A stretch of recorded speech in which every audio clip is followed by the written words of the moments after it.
Oh, we're waiting for our witness, our nominee. We do.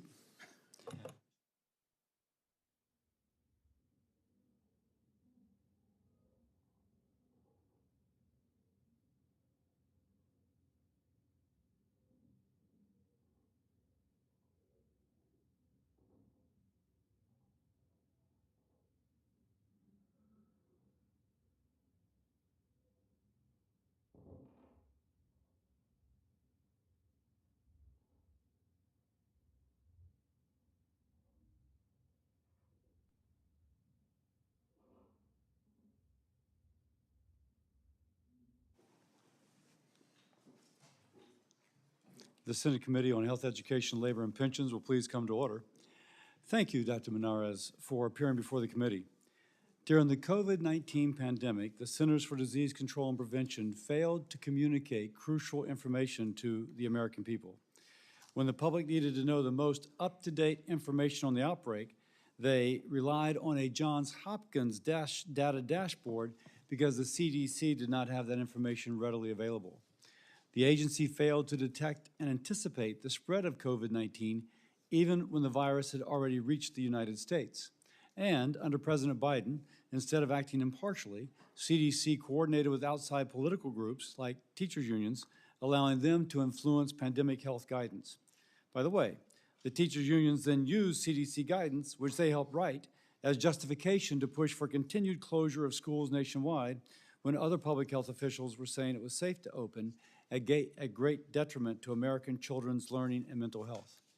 So when the American people needed the CDC the most, the agency failed. Bureaucratic decision-making impeded CDC's ability to improve Americans' health, and continued reforms are needed to regain public trust. Earlier this year, Senate Republicans launched a working group to develop legislative solutions to improve the CDC. As a public health official for nearly 20 years, Dr. Monarez brings insight that can guide this process. I look forward to working together if she is confirmed. For the last 4 years, Republicans have understood the deficiencies in the CDC and desired change, but restoring Americans' trust in the CDC requires more than policy. It requires a strong leader committed to achieving permanent culture change within the agency. This is the time, with President Trump and a Republican Congress, to put someone in charge of the CDC who can institute systemic change and ensure the agency operates effectively to benefit Americans. Above all, the CDC director must ensure agency decisions are transparent and based on science.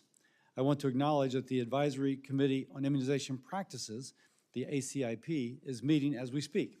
The CDC director plays a vital role in this process, having the power to choose whether to adopt ACIP recommendations. I want President Trump to be successful in his efforts to restore trust in our public health system. Given that there is no confirmed CDC director, along with an ACIP panel, which has very few members, many of whom lack broad vaccine and immunological expertise, there are concerns about the rushed nature of this process. To be clear, there is a difference between reviewing recommendations about the appropriateness of a patient receiving an immunization and broadly declaring a vaccine to be dangerous or unsafe if received without the evidence to support such a declaration. If confirmed, Dr. Monarez, you will be tasked with strengthening public trust in CDC, ensuring decisions on immunizations are rooted in the gold standard of science. This mission is crucial to your success and the success of the entire Trump administration. I want to work with you and with Secretary Robert Kennedy to ensure the agency is successful in restoring its credibility and in making America healthy again. The director also needs to ensure the agency is nimble and not caught flat-footed in response to public health threats, while also addressing drivers of disease to make America healthy again. The CDC's unique capabilities in data analysis, laboratory science, and public health responses are key to achieving President Trump's goal. Continued data modernization while preserving privacy will be crucial to restoring faith in the CDC. Dr. Monarez and I have talked about these issues at length. I look forward to continuing our discussion. With that, I recognize Senator Sanders. Mr. Chairman, thanks very much. Dr. Monarez, thanks very much for being here.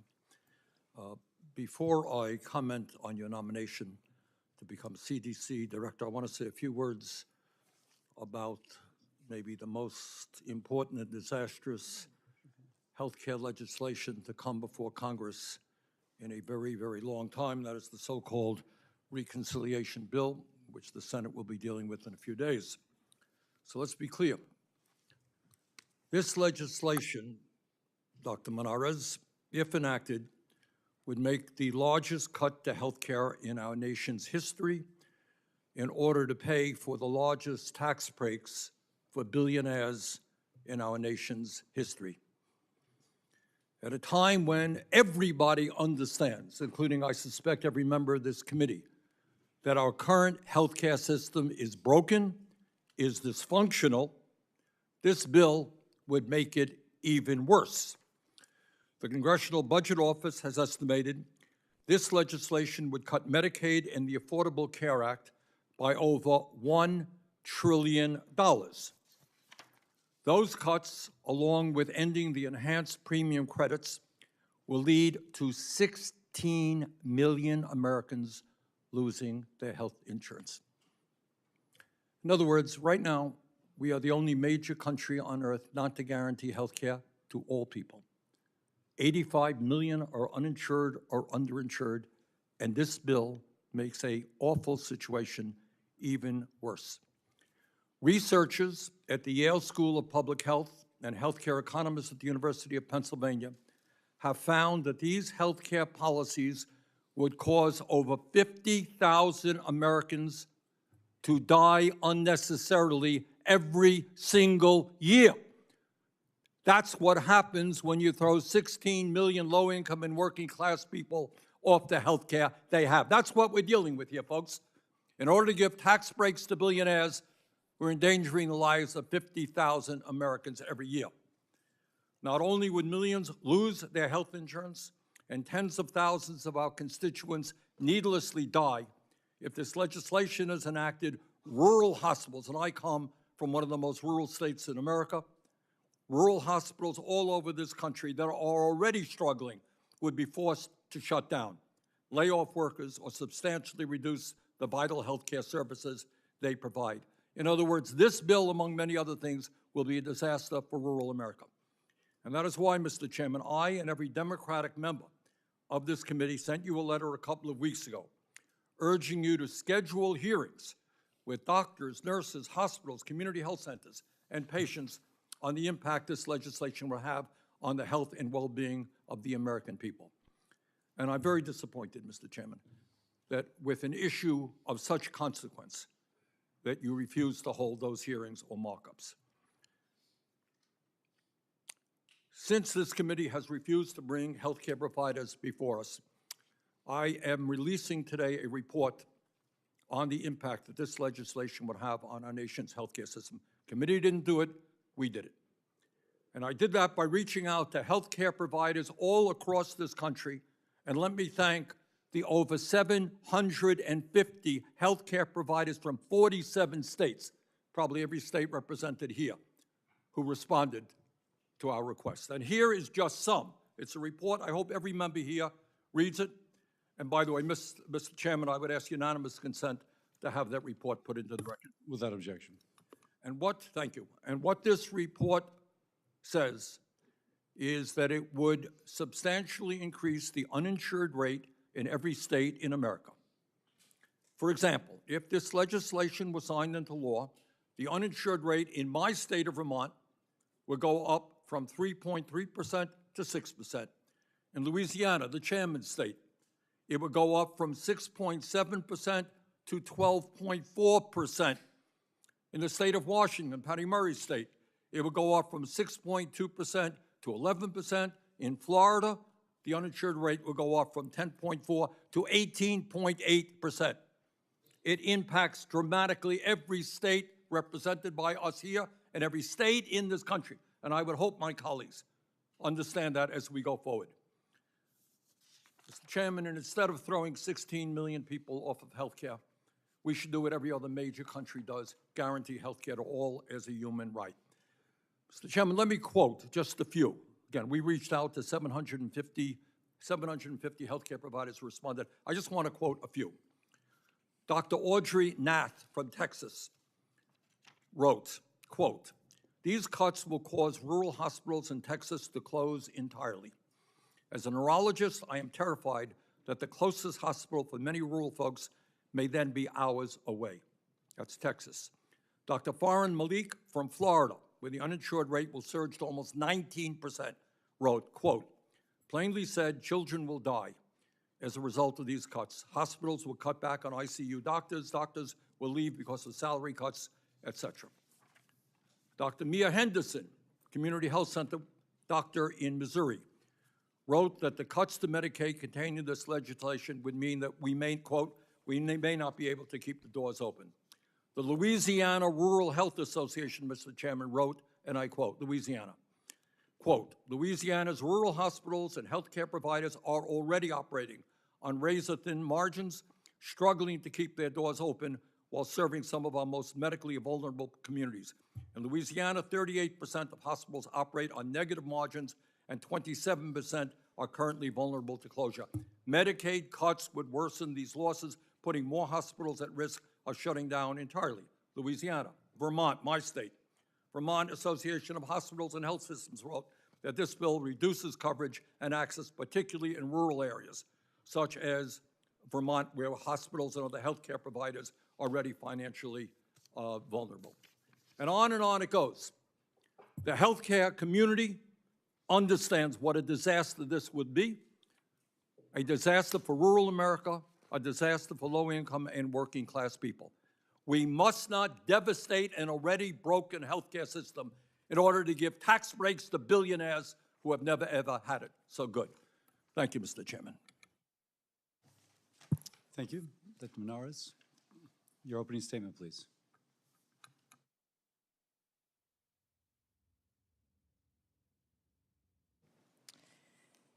Chairman Cassidy, Ranking Member Sanders, and members of this committee, I am humbled to be here today before you, and I am honored to be nominated by the President to be the Director of the Centers for Disease Control and Prevention. I am joined by my friends and my family, including my children, Bella and AJ, who are my inspiration in all things. I want to start by telling you about myself.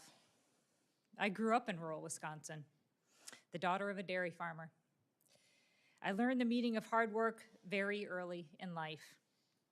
When illness struck our herd, my father had to sell the farm, and he became a police officer to support us. My mother also worked wherever she could, in factories, clerical jobs, and my favorite, as a librarian. Though we didn't own a television, we always had the world at our fingertips through books. Hard work, community resilience, fiscal responsibility, and the importance of education are the core values this upbringing instilled. We had little money, so through academic scholarships and side jobs, I paid my own way through college, attending the University of Wisconsin. It was here during my first semester, at the dawn of the genomics era, that I discovered a passion for science and health innovation, and I have not stopped since. I earned my PhD in microbiology and immunology and conducted postdoctoral research at Stanford. My academic work focused on two deadly diseases, African sleeping sickness, which in its most severe forms is 100% fatal without treatment, and toxoplasmosis, once a leading cause of death in HIV/AIDS patients. I did this work for over a decade. While treatments for African sleeping sickness and toxoplasmosis remain limited, public health advancements like screening and prevention programs have drastically reduced the burden of both diseases. These experiences cemented my belief: good public health saves lives. After academia, I shifted to shaping public health policy at the federal level. I helped establish the Biomedical Advanced Research and Development Authority, prioritizing investments in medical countermeasures. At the Department of Homeland Security, I led efforts to prevent, detect, and respond to the world's deadliest pathogens. During the 2014 Ebola outbreak in West Africa, I served on the Ebola Task Force. Here I saw the incredible work of public health, but I also saw the vulnerabilities in communication, outbreak modeling, and global health security preparedness. When public health is neglected, it costs lives. Finally, during my time at ARPA-H, I led efforts to develop high-risk, high-reward breakthroughs in AI technologies, regenerative medicine, cancer diagnostics, and healthcare tools to support rural areas. Health technology innovation is America's next frontier. By investing in innovators and entrepreneurs, we will save lives and drive economic growth. But these advancements will only be effective if we invest in public health infrastructure that enables them to be utilized on a population scale. What good is a potentially life-saving discovery if there is no translation to make it usable? That's where CDC plays a vital role. Outbreaks are only getting more frequent. There's Ebola and Mpox in Africa, MERS in the Middle East, Zika and Oropouche in South America, and now H5N1 avian influenza across nearly every continent. These threats are in our backyard or always just a flight away. CDC must be fully prepared to defend the American people from these known biological risks, and as importantly, be prepared to defend against those we have not yet seen. If confirmed, I will focus CDC on 3 top priorities. The first is restoring trust. I will rebuild credibility by making CDC leadership more public-facing and accountable. I will improve data transparency with a focus on protecting patient privacy and security. I will ensure all recommendations are backed by publicly available gold standard science. Second, strengthening public health infrastructure. We must invest in innovation to prevent, detect, and respond to threats. I will prioritize near real-time situational awareness to detect outbreaks early. I will prioritize bringing state-of-the-art technologies to CDC, including our labs and diagnostic development. I will work with state and local public health officials to help build a modernized public health infrastructure across the country. I will support a precision preventive health operational model to offer tailored health strategy to meet the needs of all Americans. Third, evidence-based rapid decision-making. We know the next outbreak is not a matter of if, but when. I have learned firsthand crises demand clear plans and decisive action. I will implement tested, evidence-informed, predefined protocols to avoid confusion and delays and strengthen risk communication so the public receives timely, consistent guidance based on fact, not fear. These priorities support the President's and the Secretary's vision of a healthier America. To achieve them, I will lead with integrity, transparency, and purpose, and work with Congress to maximize health outcomes and protect the American people. Thank you for your time and for considering my nomination, and I'm happy to answer any questions. Thank you. I will begin by, I'll actually defer to my down dais to begin with, Senator Paul. Dr. Monarez, congratulations on your nomination.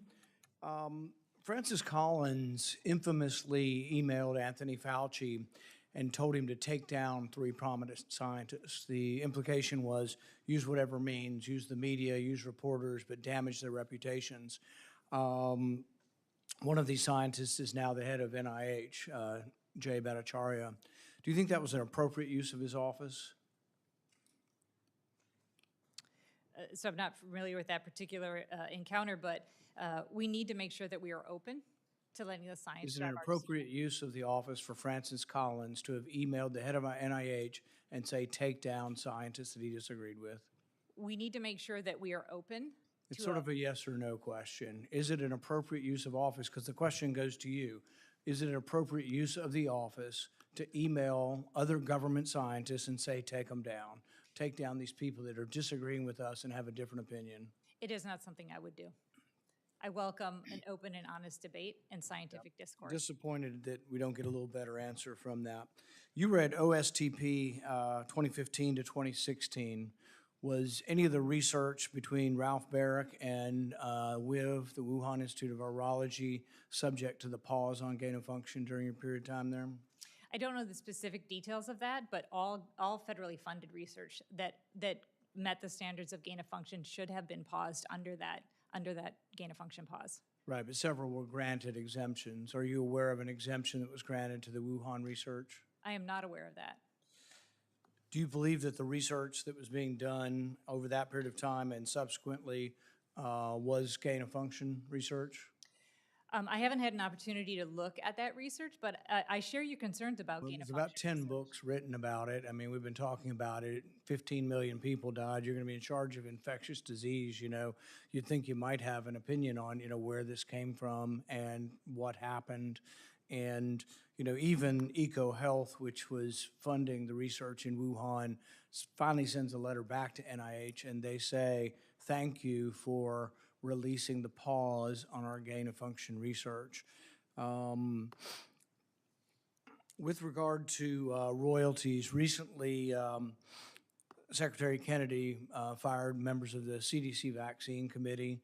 One of the things we've been asking for years is that they release and reveal if they get royalties from pharma. I think this is a basic good government request. We've passed it unanimously in another Senate committee with Republican and Democrat support. Previous heads of the CDC and the Biden administration were adamantly opposed to revealing or any transparency. Will you support all members in decision-making processes revealing their royalties that they get from pharmaceutical companies?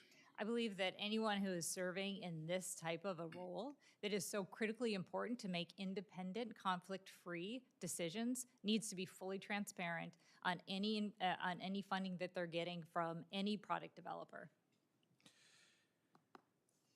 That's all I have. Senator Sanders.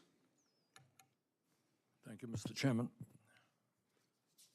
Dr. Monarez, today Secretary Kennedy announced that he will be ending U.S. funding for the Global Alliance for Vaccines and Immunizations. You just a moment ago said that you believe, as I do, that public health saves lives. Ending U.S. funding, according to the Global Alliance, will lead to 1.2 million preventable deaths. Do you agree with Secretary Kennedy that we should end our support for providing life-saving vaccines around the world? I believe that global health security preparedness is a critical and vital activity for the United States. As I shared in my opening remarks, I saw firsthand what happens when you have... You did, and I agree with you. And my question, though, is do you think we should end our support for providing life-saving vaccines around the world? I think vaccines save lives. I think that we need to continue to support the promotion of utilization of vaccines. I wasn't involved in that decision-making. If I'm confirmed as a CDC director, I will certainly look into it, and I'm happy to follow up with you. Thank you. Doctor, the American Medical Association has adopted a policy that, quote, recognizes the substantial body of scientific evidence that has disproven a link between vaccines and autism, end quote. The president of the American Academy of Pediatrics has stated that any effort to undermine decades of research finding no link between vaccines and autism, quote, poses a threat to the health of children and our nation, end of quote. Do you agree with the American Medical Association that there is no scientific proven link between vaccines and autism? I have not seen a causal link between vaccines and autism. Thanks. Dr. Monarez, you come from rural America. I do. I represent one of the most rural states in America. What impact do you think will be having on the American people if rural hospitals all over this country are forced to shut down because of massive cuts to Medicaid? I can't speak to the ongoing deliberations that you're having on Medicaid, but I will say rural health is very important to me. And I have seen what happens when rural health clinics shut down or critical access hospitals have limited staffing. Are you aware that, in fact, all over the country now, small rural hospitals are struggling? I am very aware that all over the country, small rural hospitals are struggling, and we need to make sure that we continue to provide vital care to our rural populations. Dr. Monarez, what do you think the impact on the health and well-being of the American people are if 16 million low-income and working-class people are thrown off the health care they currently have? My understanding is that no one will lose access to health care, and that the work that is No being one done, will lose access to health care? the work that is being done is to reduce waste, fraud, and abuse, and make Dr. sure Monarez, I don't think there's anybody else in the world who thinks that when you throw 16 million people off the health care they have by making massive cuts in Medicaid with the Affordable Care Act, that no one is going to lose access to health care. All right, I understand you're in a difficult position. Thank you very much for being here. Senator Marshall. Well, thank you, Chairman, and I have to just stop for a second before I open my questions and respond how important access to health care is, and want to make sure that both sides of the dais understand we want to make sure everybody has access to health care. I think that you're going to find with our legislation, we're going to preserve and protect Medicaid. We're going to strengthen it for those who need it the most. We're going to strengthen it for, make sure that seniors in nursing homes, that people with disabilities have Medicaid, that children have Medicaid. But having Medicaid is not the same thing as access to care.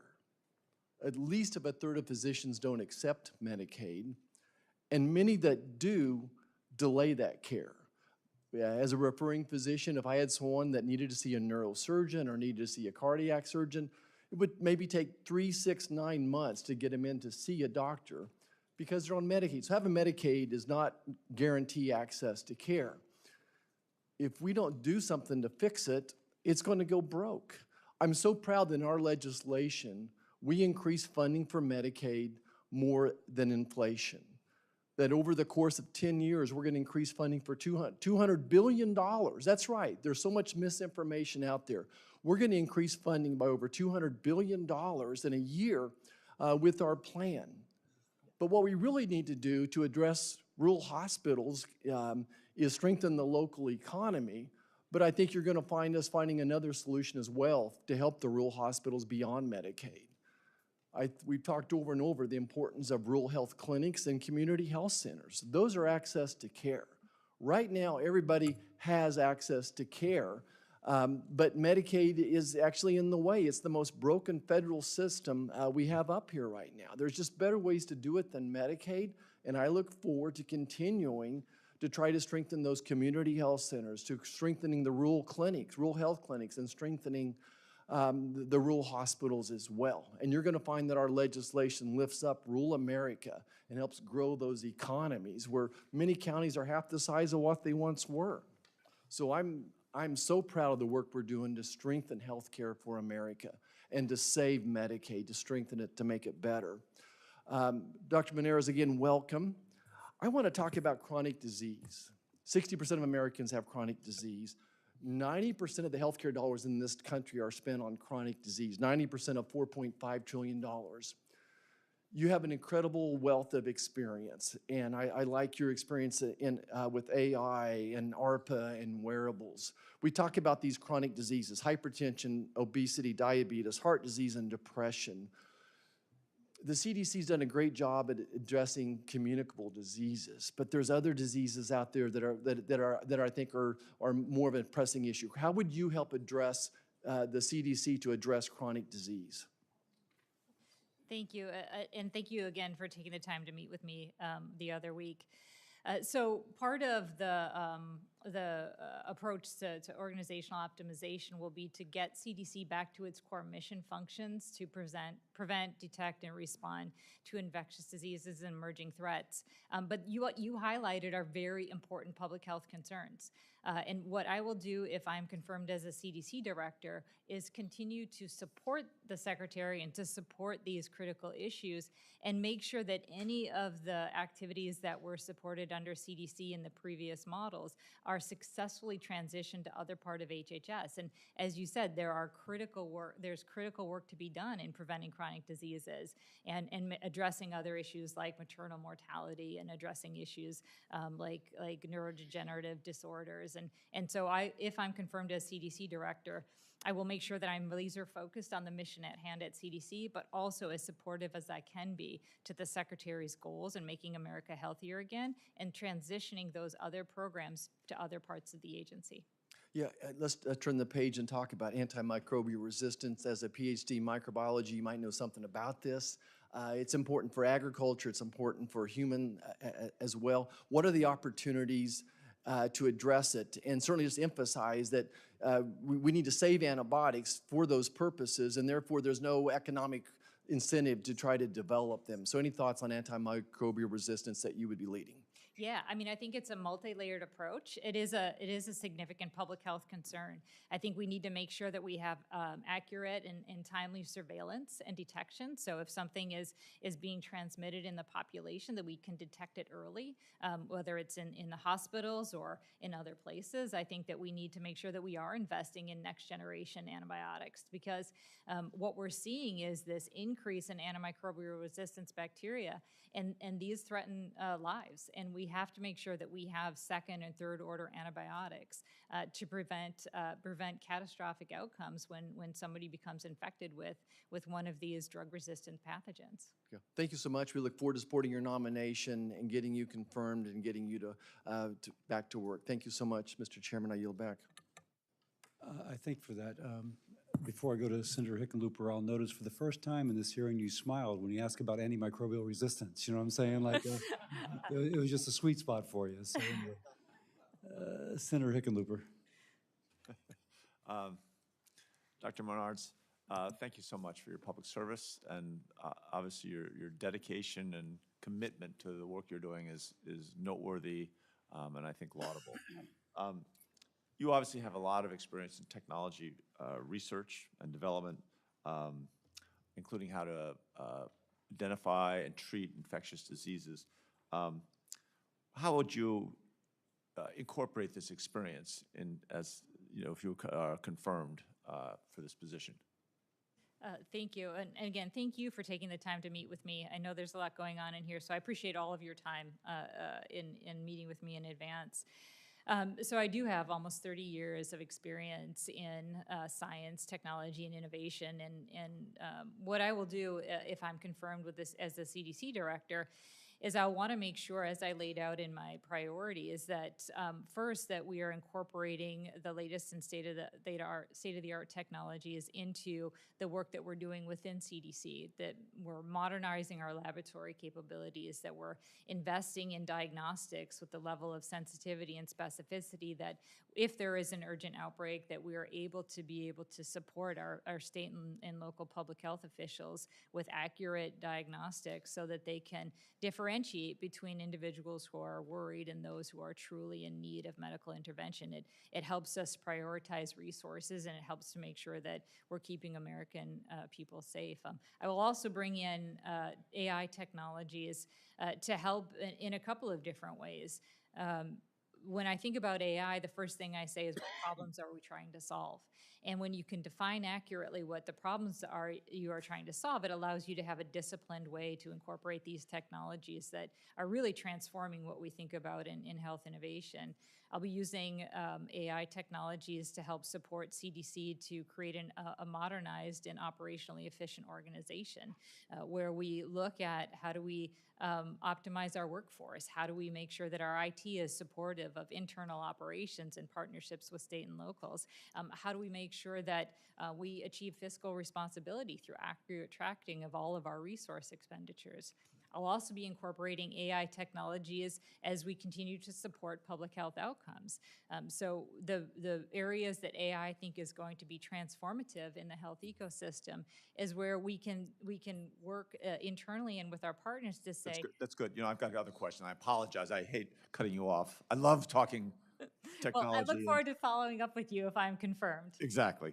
And in contrast to some of my colleagues across the aisle, I am very concerned about the cuts to Medicaid, certainly aware that there are always improvements, and you can find examples of fraud, waste, and abuse in pretty much I've been a mayor, I've been a governor, we're always dealing with that. It's a constant struggle. It's the same in any corporation, to be quite blunt.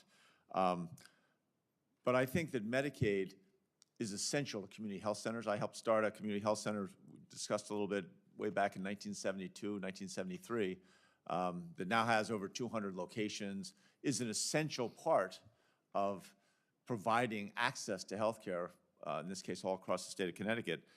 For them, Medicaid is essential to being able to provide that care and be compensated for it so they don't collapse financially. And I think it's amazing that in Colorado, we're besieged by concern from rural healthcare providers, from community health centers, that if these cuts go forward, they will be in peril of going out of business. Do you see any solutions, or how can we address this potential issue? So that is a very critical issue. I had an opportunity in a previous role to really come to appreciate the value that these federally qualified health centers and rural health clinics play. And sometimes they're the only health that is accessible for some of our rural and vulnerable populations. And I do think fiscal viability of these has always been a challenge in making sure that although they operate on a very thin margin, that they're able to continue to support and keep their doors open to help the population that they serve. As the CDC director, I don't know that I'll have a great deal of influence or ability to shape policy related to the health centers and to rural health clinics, but they are a very important part of our health ecosystem. Right. Well, certainly disease control, you've got to be able to have access to health care, as you pointed out. And I think you'll be surprised how much influence you're going to have. Just your range of experience and your approach to what you're doing is going to give you, your voice is going to carry further than most. Anyway, I yield back to the chair. Thank you, sir. Before I go to Senator Murkowski, I will point out that, just to clear up any misconception, currently a member of the Advisory Committee of Immunization Practices must have a thorough financial background review, including disclosure of any pharmaceutical royalties. Indeed, one of the nominees for the ACIP panel has just dropped out because of a apparent financial conflict of interest. And so there are strict criteria on that. I'll also point out that Senator Hickenlooper, when Governor Hickenlooper raised provider taxes to a tune of about $1.5 billion. So that's one of the things we're kind of concerned about right now. So anyway, Senator Murkowski. Thank you, Mr. Chairman. Dr. Monarez, welcome to the committee, and thank you for the discussion that we had last week. I want to continue on this discussion about the ACIP, the Advisory Committee on Immunization Practices. Throughout his confirmation process, Secretary Kennedy made commitments to not take action that would discourage use or limit access to vaccines. And so when he made that decision recently to call for the removal of all those on the committee, on the ACIP, it kind of called into question that commitment, certainly did for me. As you know, ACIP is kind of important. It is, for those who are not as familiar, ACIP recommendations help the states determine which vaccines pharmacists can administer, and insurance companies use these recommendations as a guidance to determine coverage. So this is one of those committees that the general public isn't really very familiar with, but the outcomes from this committee are important, and so the makeup of who is on that committee is equally important. So we had 8, now we're down to 7, I understand, that have been named. I think we're all looking at their backgrounds there, but how, in your role as a CDC director, assuming you're confirmed, how are you going to push for involvement in, and how will you approach filling the remaining slots on the committee with individuals that follow and support evidence-based medicine? It's my understanding that I think it's like 17 members that could be authorized. It doesn't necessarily require that many, but there is room to fill that out. Can you speak to me a little bit about how you would approach that? Yeah, first, I want to thank you again for also meeting with me in advance of this. I enjoyed our discussion. The ACIP, as you point out, is a very important role. I think many of us have had that conversation. They take very technical information that comes from FDA safety and efficacy clinical trial.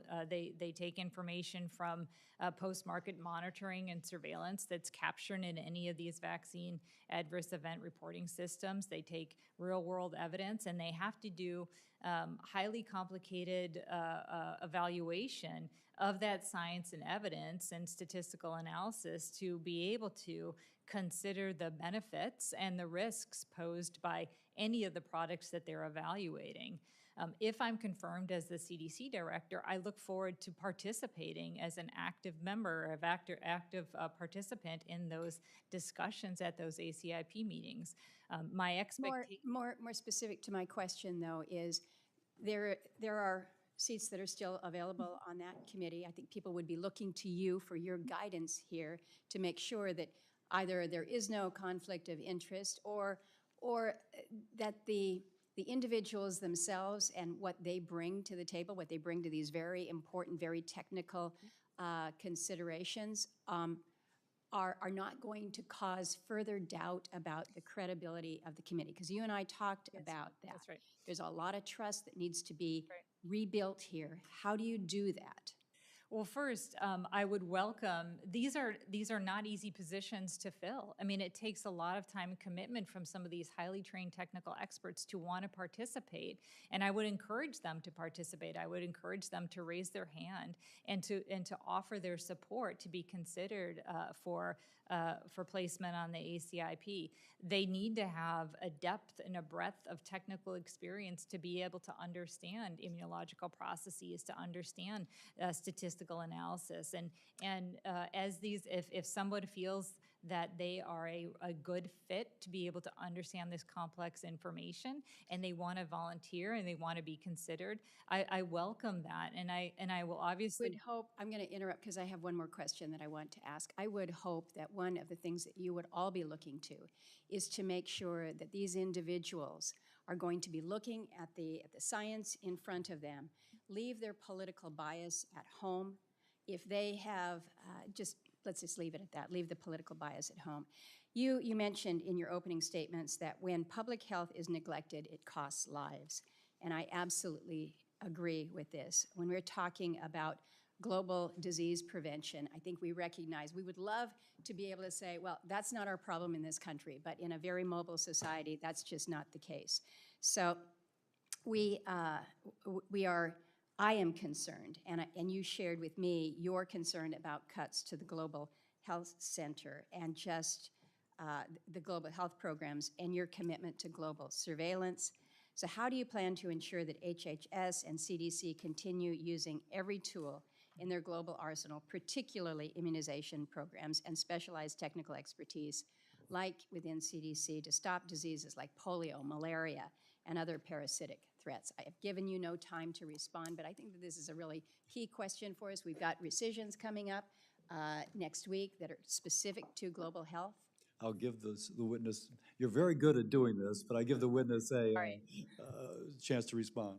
Yeah, as you and I discussed, global health security preparedness is something that I'm very passionate about, and this is an area that if I'm confirmed as the CDC director, I will follow up with you, and we will make sure that we are doing everything we can from CDC to be able to continue to prevent, detect, and respond to our emerging infectious disease threats both here and abroad.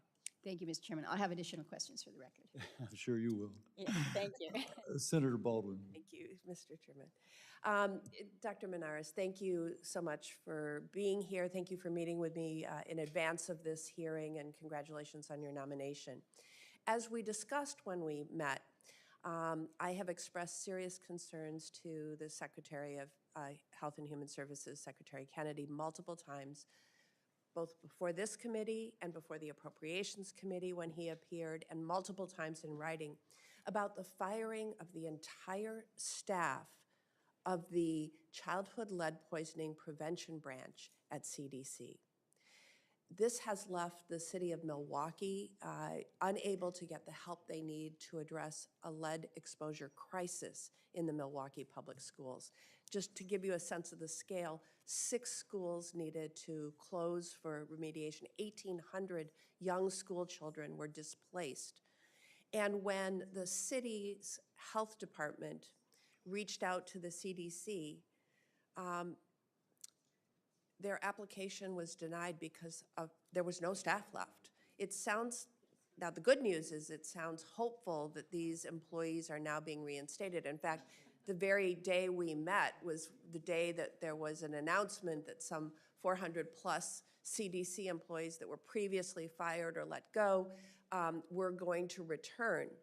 But they should have never been recklessly fired in the first place. And the president's budget proposes current funding levels for this program, but you can't operate a program without the staff, right? So, Dr. Monarez, if confirmed, will you immediately ensure adequate staffing within the childhood-led poisoning prevention program and then reevaluate Milwaukee's request for assistance? Thank you, Senator, for taking the time to meet with me in advance. As I've talked about, is CDC is refocusing its activities towards preventing, detecting, and responding to infectious diseases and emerging threats. If I am confirmed as a CDC director, I will return to an amazing organization, and I will be interested in understanding how we can successfully. Well, this is very specific. Will you assure that there's adequate staffing within the childhood-led poisoning prevention program and reevaluate Milwaukee's application for assistance? Yeah, this is a very important issue, and I'm glad that we're talking about it. I will look at the workforce that is aligned with lead poisoning in children, as well as other critical public health issues All to right, make sure. this is an easy yes or no question. It's fully funded in the president's budget request. They're trying to hire the staff back, I understand. This should be a priority. Are you willing to say yes, that you will assure that adequate staffing exists within the childhood-led poisoning prevention program, which just a couple weeks ago had 0 staff, and look at Milwaukee's application for assistance? So I will look. Okay, can I hear that? Yes? I will look at the staffing, and I will ensure that these public health priorities have the capacity necessary to deliver the critical services to the American people. So I had followed up with Secretary Kennedy asking several very specific questions related to the operation of the childhood-led poisoning prevention program, the status of appropriated funding for the program, and Milwaukee's request for assistance.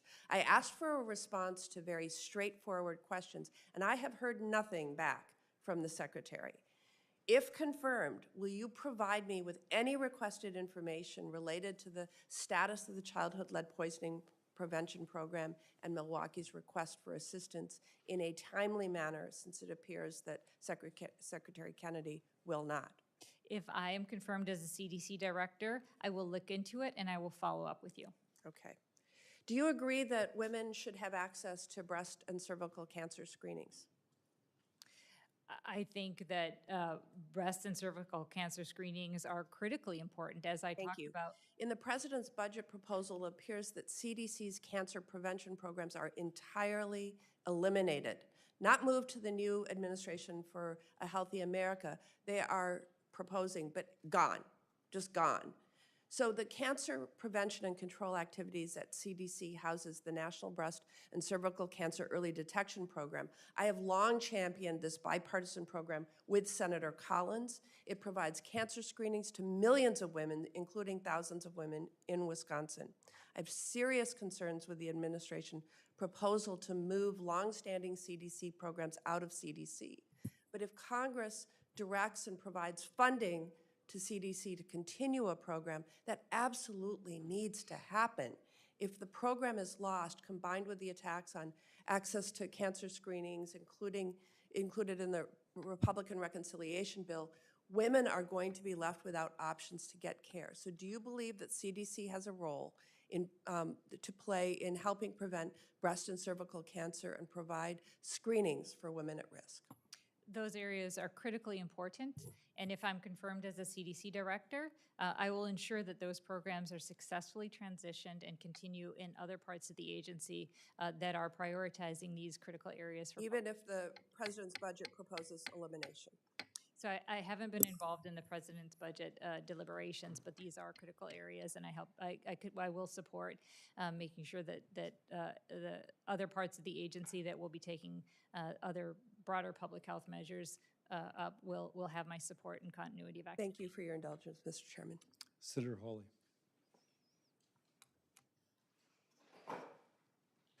Mr. Chairman, I'd be happy to yield to Senator Collins if she'd like to go. Are you sure? Okay. Absolutely. Doctor, it's good to see you again. I enjoyed our conversation yesterday. Let me just ask you about the massive increase that we have seen in recent years when it comes to children and what we're seeing with chronic diseases, autoimmune diseases, developmental disabilities.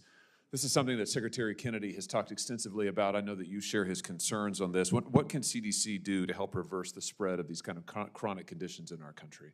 Yeah, this is a very important issue to me, and it's a very important issue to the Secretary as well. I think, you know, as CDC refocuses its efforts specifically on communicable diseases to prevent, detect, and respond to infectious diseases and emerging threats, we'll be laser focused on that area. But I think we will continue, and I will continue to make sure that we're supporting the Secretary's vision on overall making America healthier again, making sure that we're supporting his initiatives to improve food sources for our children, making sure that we're supporting efforts to allow our children to enjoy physical activity, making sure that we're supporting clean water that is available to them, to really reduce all of these conditions that are leading to exactly what you just talked about, chronic diseases in our children, which ultimately, you know, is a public health threat that we just cannot continue to promulgate in this country. We have seen in Missouri, we've seen a significant increase in chronic health diseases in children, particularly in the St. Louis and St. Charles areas. That's on the eastern side of my state. One of the reasons for this is the presence of nuclear radiation and nuclear toxins in our soil, in our air, and in our water. Are you familiar with the Westlake Landfill Superfund site in Bridgeton, Missouri? Do you know what I'm talking about? I'm not familiar, but this is something that, again, these are very important issues to me, and I'm happy to work with you if I'm confirmed as CDC. This Superfund site dates back to the Manhattan-era uranium enrichment project. St. Louis was a uranium enrichment site during the Manhattan Project, of which we're very proud. But after the uranium enrichment was shut down, the federal government did not dispose of the nuclear waste. What they did instead is they dumped it into a public landfill. They allowed it to sit out in barrels that were exposed to the elements for years. So it was dumped into a landfill from which it ran into the groundwater. It sat out in barrels in another site for years, from which it then seeped into a nearby stream where there's now suburbs built. They started building in the 1950s. People have lived there ever since. And if you look at a heat map for childhood diseases linked to nuclear toxins, to breast cancer rates and other forms of cancer, particularly in women, we have some of the highest rates in the nation right there, right around this area. And I'm asking you because, as CDC director, you've got jurisdiction over the Agency for Toxic Substances and Disease Registry.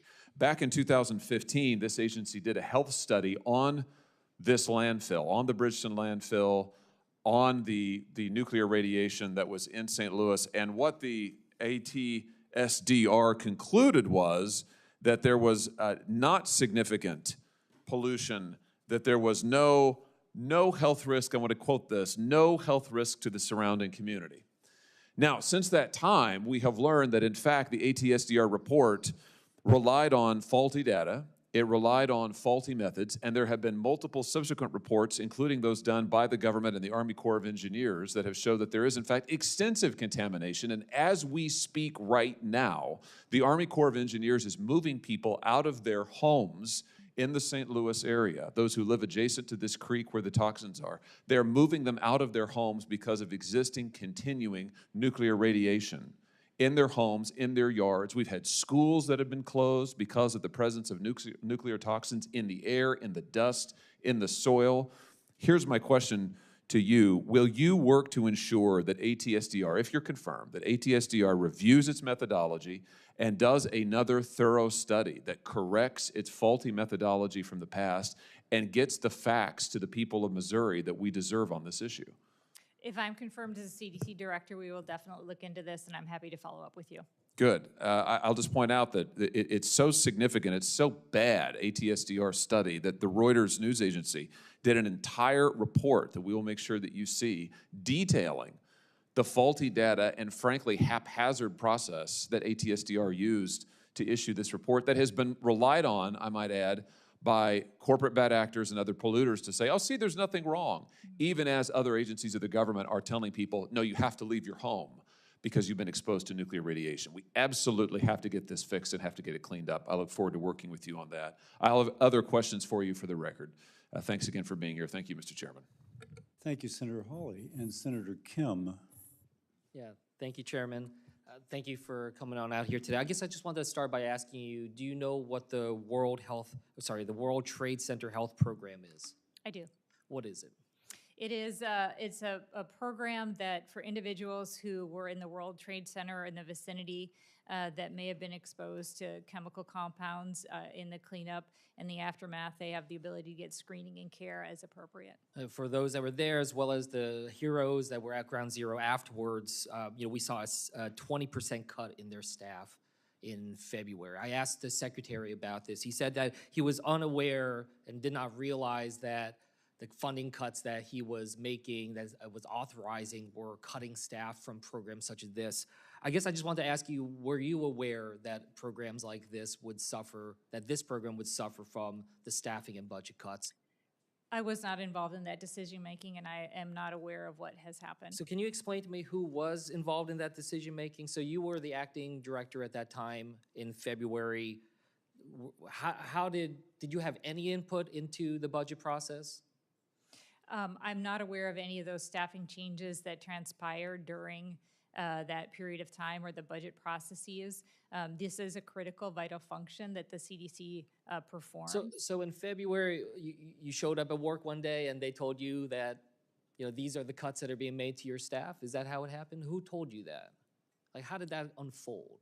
I'm not familiar with the specific details that you're talking about. I am happy to look into it and follow up with you. So in February, when there were cuts to CDC staff, especially for the World Trade Center Health Program, do you recall how you were made aware of those cuts to the staff? I am not aware of the specific details that you're asking about. I am happy to look into it and follow up with you if I am confirmed as a CDC director. Yeah, look, I guess I raised this because, you said earlier that a lot of what you want to focus on is creating evidence-based, rapid decision-making. You want to make sure that your actions are being driven by the data, by the science. Yet, some of the most important decisions while you were acting director seems like they were made without your knowledge, without your inputs. Did you agree with those cuts to the World Trade Center Health Program? The World Trade Center Health Program is very important to this country. It is very important that we continue to support it. You did not agree with the cuts? Again, I'm not aware of the specific details of what you're asking about. I'm happy to look into it and follow up with you. Well, it was just a little odd because, they cut the staff.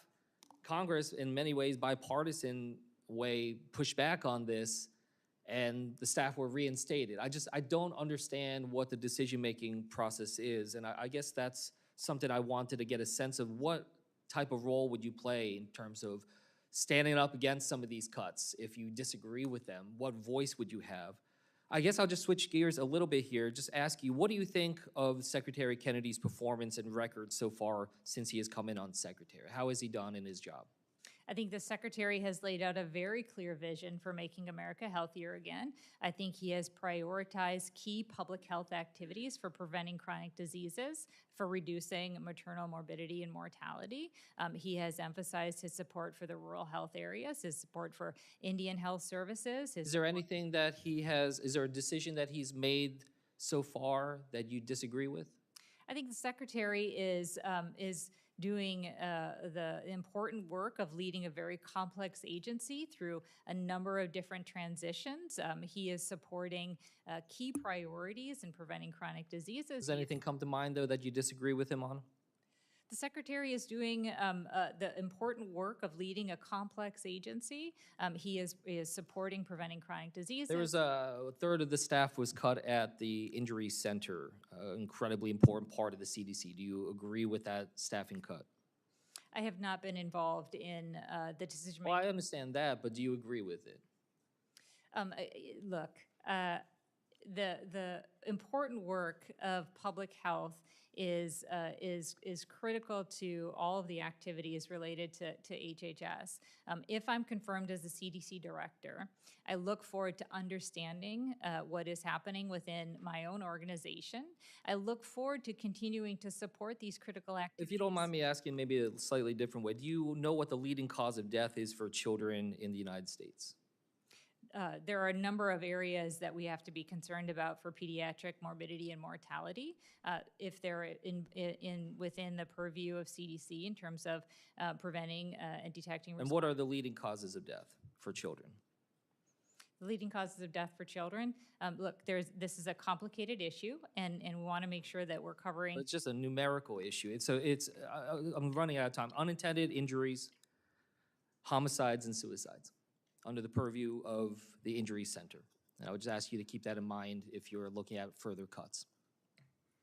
Senator Collins. Thank you, Mr. Chairman. Good morning, Doctor. I enjoyed our discussion in my office and want to follow up with you on some of the issues that I raised. The state of Maine, as we discussed, has experienced a steady and alarming increase in the number of cases of Lyme disease. In fact, last year, Maine set a record, an unfortunate record, of 3,035 cases. Fortunately, there is a promising vaccine trial underway at Maine Health Research Institute. Can you assure me that this work will be allowed to proceed?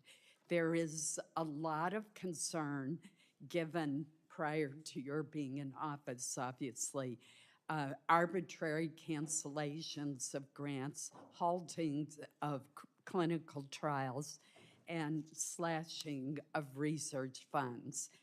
This vaccine is very promising, and I want to make sure that it is allowed to continue to its conclusion. I also truly appreciated the time that we had together before this meeting, and I share your concerns with Lyme disease and other tick-borne illnesses that we're starting to see develop across the country. This is very concerning, and we want to make sure that we have the right public health approaches to mitigate those risks. To the extent, if I'm confirmed as CDC, I will prioritize and make clear that we are very mission focused on being able to prevent and respond to emerging threats and infectious diseases. This is an area that's very important to me, and I look forward to working with my colleagues at NIH and FDA to ensure that we do have continued support to be able to address these tick-borne diseases and Lyme disease in particular. Thank you. It's ironic that our dogs can get a vaccine to protect them against tick-borne illnesses like Lyme disease, but we humans can't.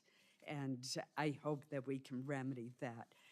I mentioned also to you that in May of 2024, the CDC issued a very problematic rule that was intended to reduce the spread of rabies, but it was really a rule that was in search of a problem because it applied to dogs being brought from Canada into the United States. And Canada has long been considered to be a canine rabies-free country. I worked with border senators on this issue, since many of us have sled dog races in the winter where Canadian teams come over, and truck drivers often travel with their dogs for companionship case. And CDC did revise the rules somewhat by delaying implementation of the most burdensome parts. I would encourage you to go back to square one and see if we really need a rule that affects the transport of dogs from Canada into the United States. I'd understand if they were coming from a country that has a real problem with canine rabies, but Canada does not. Absolutely. And as I said, when we met, I'm absolutely happy to look into this and work with you if I'm confirmed as a CDC director. Thank you. And finally, I am the author of what's known as the BOLD Act. It is a bill that has to do with Alzheimer's disease and taking more of a public health approach to encourage earlier diagnosis, to train caregivers, to give some relief to caregivers, to assist primary care providers who may not have expertise in neurological diseases. And we are in the midst of finishing up year 2 in a 5-year grant cycle for state grants for the BOLD programs. My understanding is that states have all submitted their applications at the beginning of May, and awards are supposed to go out in August. So here's the problem. The CDC staff who work on these programs have all been riffed. And the CDC thus is just sitting, it appears, on the applications. If you are confirmed, will you commit to getting out these awards in August on time? Yeah, as I mentioned to Senator Baldwin, if I'm confirmed as a CDC director, I will look at the workforce and the staffing issues that may have taken place while I have not been in the organization, and I will commit to understanding any of the impediments associated with awarding these grants, and I'm happy to follow up with you. Thank you so much. Thank you, Mr. Chair. Senator Murray. Thank you, Mr. Chairman. 3 weeks ago, Secretary Kennedy abruptly fired all 17 members of the ACIP, and then he appointed 8 new unvetted members, many of whom are known vaccine skeptics. And as we all know, the committee is starting today to vote on vaccine recommendations. As of last night, they're down to just 7 members. I wanted to ask you, do you agree that any new ACIP members should have to go through a thorough ethics review process before meeting? The members of the ACIP do need to go through a thorough ethics review before they are allowed to participate in those critical meetings. So if that ethics review process was not complete before the committee met today, do you think any vaccine recommendations from this week's meetings should be valid? So my understanding is that to convene the ACIP meetings, there needs to be a quorum of participants in those. No, I'm asking you about whether, you just said that they should go through the ethics vetting before meeting. Correct. They are meeting today without that ethics review process. Should they make recommendations today? Should they be valid?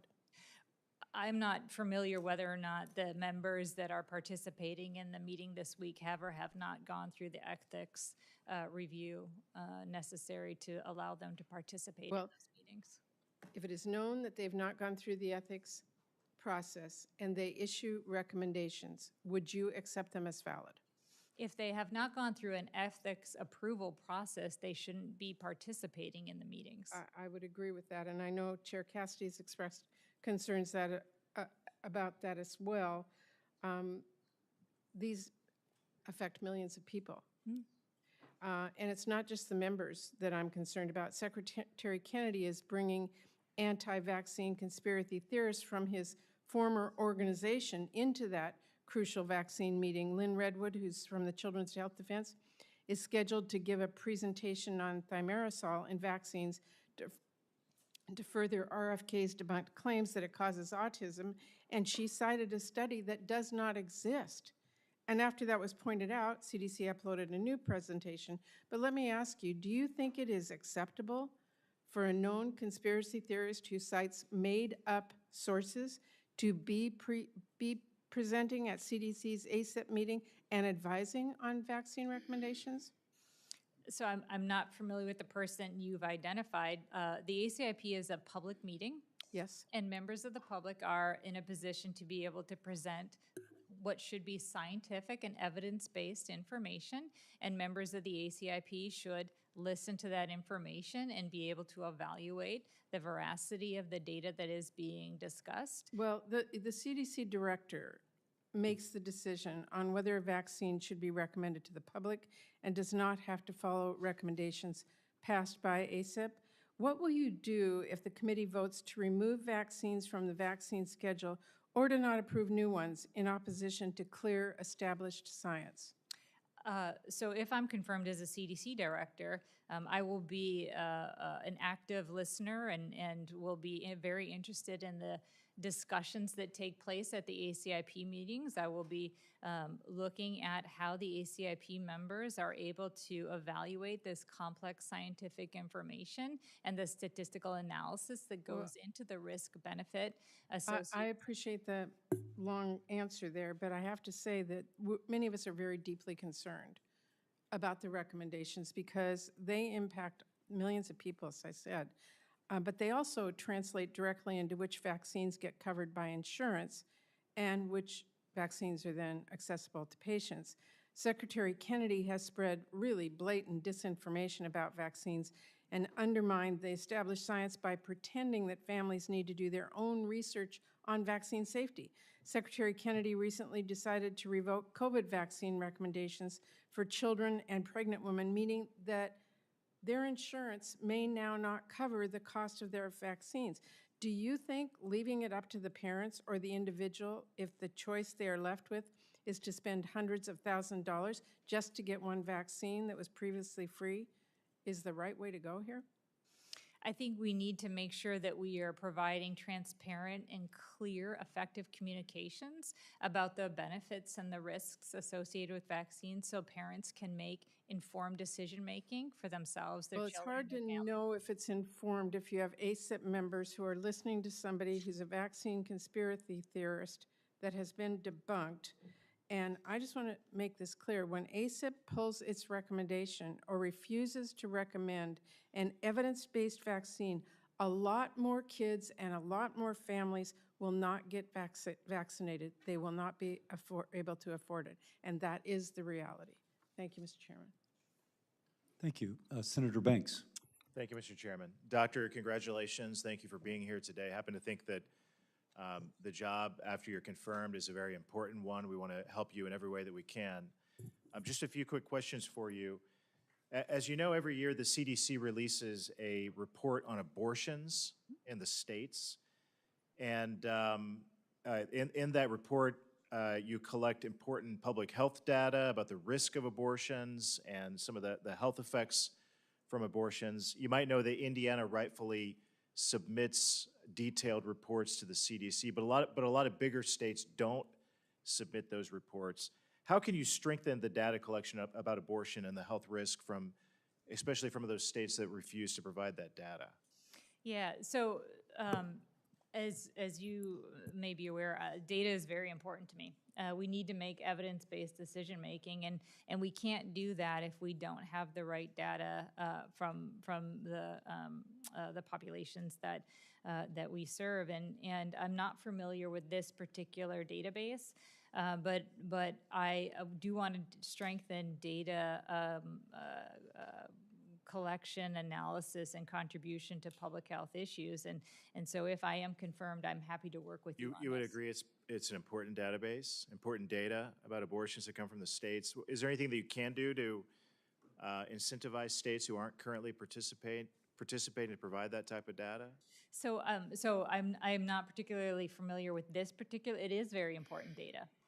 And I'm not familiar with how the data is currently collected, but it is something that I will work with you on, and I'm happy to follow up. One of President Trump's biggest goals and initiatives is to move bureaucracy outside of Washington, D.C. to better serve the American people. And CDC is already headquartered in Atlanta. Can you talk about that? I mean, maybe a simple question. Why is it in Atlanta? What challenges does that pose? Or Why is that more effective to deliver the important work that you do to the American people? So it's a very historical reason why CDC is in Atlanta. At a time where we had malaria as an important public health threat here in the United States, it was determined that CDC's placement at Atlanta would be very supportive to making sure that it was addressing this critical public health crisis. I think CDC has an important role to play across the country, and we have CDC representatives that are working across many, many states and around the world. And I think that is an important element that we want to continue for the agency, because it does allow us to be able to understand the challenges and opportunities in public health at the state and local and community level. And that's really where you have an interface between public health experts and the needs within those communities. I think it's a great model. And if I'm confirmed as a CDC director, I will continue to support our staff being distributed across this country and around the world to help address some of these. I think what you're saying is it works. It works, and You don't have to run what you do in Washington, D.C. I think, well, there's always an important element of being in Washington, D.C. It's where a lot of policy making happens. But I do believe a distributed workforce that can meet people where they are, to understand the critical needs at the state and local levels, and to be able to contribute directly to the American people's needs is a very valuable element of how we in federal service should be making sure that we're contributing to helping keep Americans healthier. The CDC is often criticized for being too academic and slow to respond to emergencies. Do you agree with that? As part of my 3 priority areas for CDC, making sure that we have modernized public health infrastructure and making sure that we're preparing for the next pandemic, I will be evaluating the processes that we currently use to be able to understand the threats that are posed in infectious diseases and other emerging threats, making sure that we have timely and accurate data to be able to respond in an effective way. These are areas that I think are critically important, and I will incorporate them into our priority areas if I'm confirmed as a CDC director. Any other organizational challenges that you want to fix? Any large, complex organization should always be looking at ways to optimize its function to continue to be able to use resources effectively. And in this case, the CDC deliver value to the American people to make sure that that we're preventing, detecting, and responding to infectious diseases and helping Americans stay safe and healthy. Thank you. I yield back. Senator Hassan. Thank you, Mr. Chairman, and I want to thank you, Doctor, for being here today, and congratulations on your nomination. I'm going to start with a straightforward question that I ask every nominee. If directed by the President to take action that would break the law, would you follow the law or follow the President's directive? The President would never ask me to break the law. And if a President did, would you follow the law or follow the directive? We'll always follow the law, and the President would never ask me to break the law. Well, I'd ask you to review recent facts and perhaps reflect on that answer. Let me move to a second question. Doctor, the CDC supports critical local work in New Hampshire to fight addiction and overdoses, including funding that helps prevent addiction in youth, as well as a grant that helps New Hampshire track overdose deaths. Doctor, if you're confirmed, can you commit to continuing these life-saving programs at the CDC? So CDC is moving towards getting back to its core mission of preventing, detecting, and responding to infectious diseases and emerging threats. If I am confirmed as a CDC director, I will look into and make sure that we have effective continuity of these key public health activities as they transition to other parts of the organization. Well, I want to make sure that these services remain in place, because they have been life-saving and critical not only to individuals, but to our communities and frankly to our economy in terms of workforce. So we will follow up with you on that.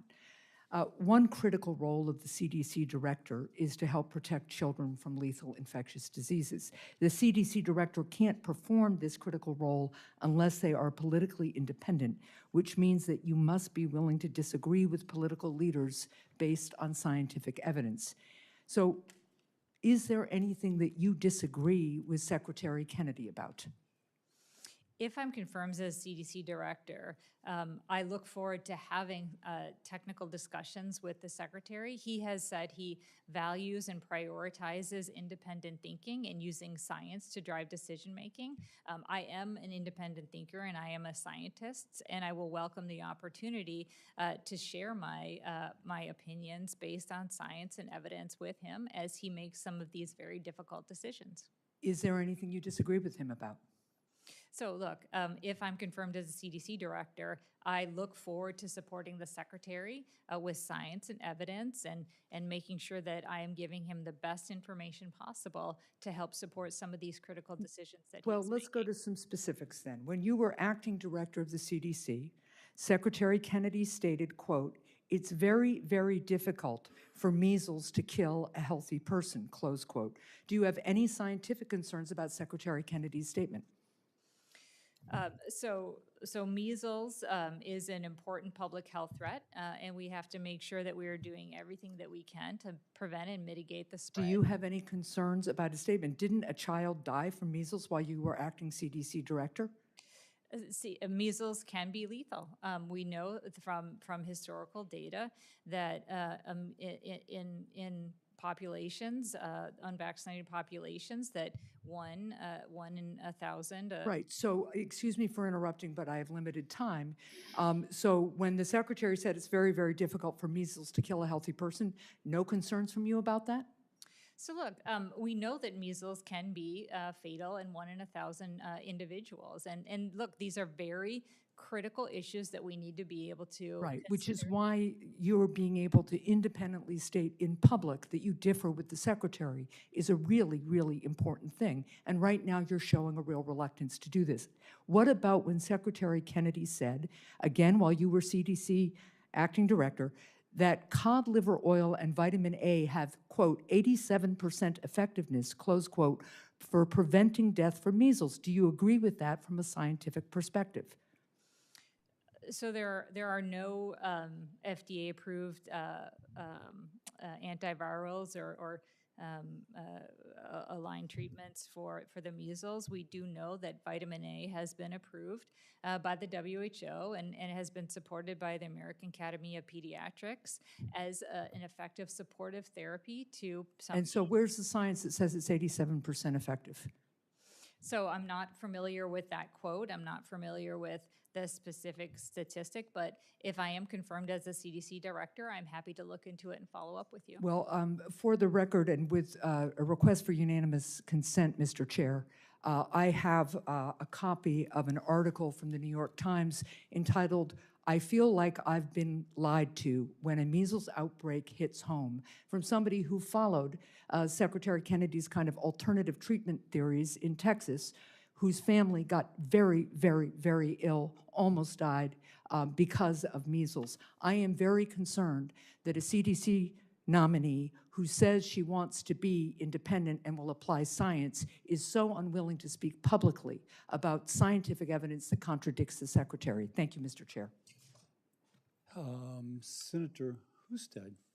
Thank you, Mr. Chairman. Doctor, thank you for joining us today. I enjoyed our visit and conversation. Senator Husted, can I ask you to pause for a second, pause the time? Senator Hassan, did you want to put something in the record? Yes, I ask for unanimous consent to submit for the record an article from the New York Times. Without objection, and thank my staff for picking up our. Thank you. Senator Husted. Thank you, Mr. Chairman. So when we visited, we discussed the role of the CDC in restoring trust in the CDC post-pandemic and some of the very troubling recommendations that came out. I think that the public helped sow the seeds of distrust.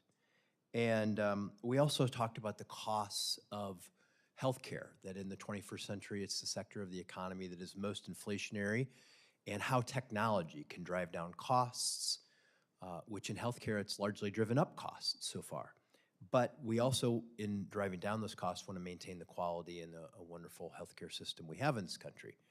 You, when you were deputy director, were very involved in research projects related to technology and AI, I believe. And I've been visiting with some healthcare professionals recently, and one of them discussed an AI chatbot that they said would serve, if anyone talked to this AI chatbot, it would give them better advice than any doctor could on a variety of topics, not on a specific topic, but on a broad variety of topics, because nobody could know as much as this chatbot had available to it. So under the idea of technology improving quality, technology driving down costs, but also trust, just what thoughts do you have on these new technologies and how they can improve healthcare for people in America? Yeah, it's a super important question.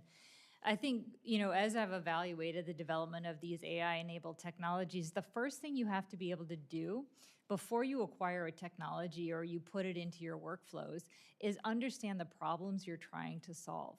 What is it that this AI technology is going to enable that has not been able to be completed before with other mechanisms of workforce? And when you're able to clearly define the problem you're trying to solve, it allows you to evaluate these different technologies to make sure that you're putting in the right technology is fit for purpose. Once you put a technology in place that you have evaluated and you want to incorporate it into your healthcare workflows, it has to be monitored. It is not one of those issues where you put in an AI-enabled technology and then you walk away. It will need constant evaluation to make sure that the training data that was used in this AI technology stays consistent with the evolution of your organization, an evolution of the patients that you're serving, and the evolution of the potential therapeutic interventions that you seek to provide. So these AI technologies can be incredibly valuable, and they can incorporate and retain information that well exceeds a single human's ability to interface with a particular challenge, but it needs to be done in a disciplined way because you can create better outcomes, but you also have to make sure that you're mitigating any risks about having these technologies incorporated without the right safeguards. Yeah, the safeguards seem incredibly important because while this can be an amazing enhancement to healthcare, it could also, in the wrong hands, be used to manipulate people to do unhealthy things. And so we'll just have to continue to work. I look forward to working with you on this. Yeah. I have a lot of experience in evaluating these technologies, and I'm happy to work with you. So one role of the CDC is you're looking around the corner. We're going to prevent the next pandemic? What are we going to do? But also there are health challenges that sit right there in front of us every day that we don't address, and as I talk to a lot of experts, they keep telling me, look, it's what we eat, it's what we're putting in our bodies that are causing much of our healthcare costs and healthcare problems.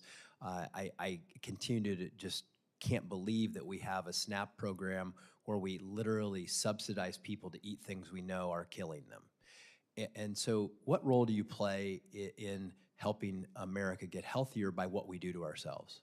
Yeah, so it's such an important question.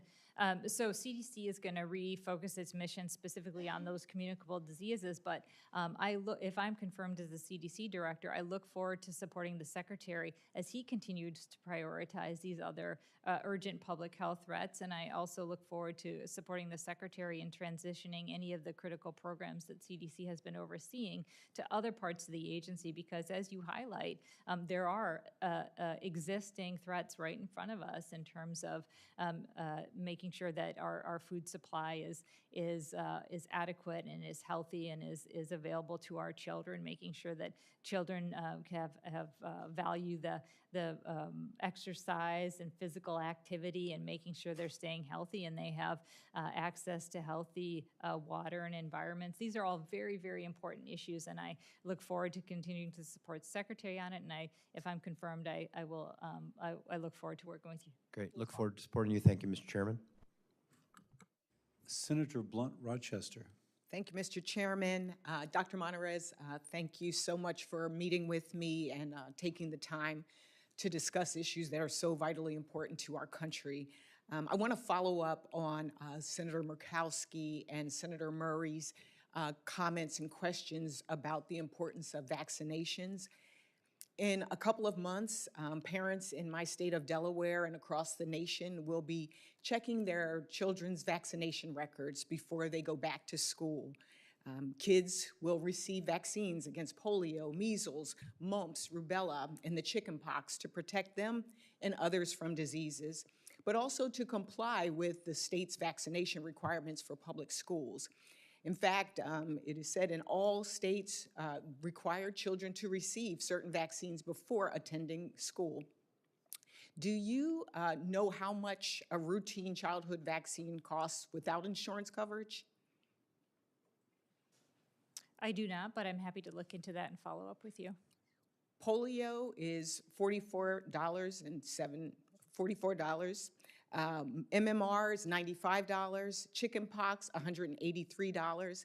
In fact, when you total up the cost of vaccines for a child to start school in Delaware, it would be about $1,200, which, as you can imagine, really is important to families right now. Especially, you know, a question was asked by Senator Sanders even about this reconciliation bill and the impact that it will have on families. The thought that it is estimated that through cuts in Medicaid and SNAP and other resources, some families could see an average of a $1,600 cut in their budget. And at the same time, you put on top of that the potential for a $1,200 increase in vaccinations if we're not doing the right thing. The good news is that today, before this bill passes, most children can get routine vaccines for free because Congress requires insurance coverage of vaccines recommended by experts, members of the Advisory Committee on Immunization Practices, ACIP. And the Vaccines for Children program as well makes it affordable for children across our country. However, these programs only, their coverage is dependent on recommendations from ACIP. And so you said earlier that vaccines save lives. Doctor, do you agree that vaccinating against deadly diseases like the measles has reduced childhood mortality? Yes, it has. If ACIP were to be removed or remove their recommendations for a vaccine or fail to recommend a vaccine, generally are insurance required to cover those vaccines?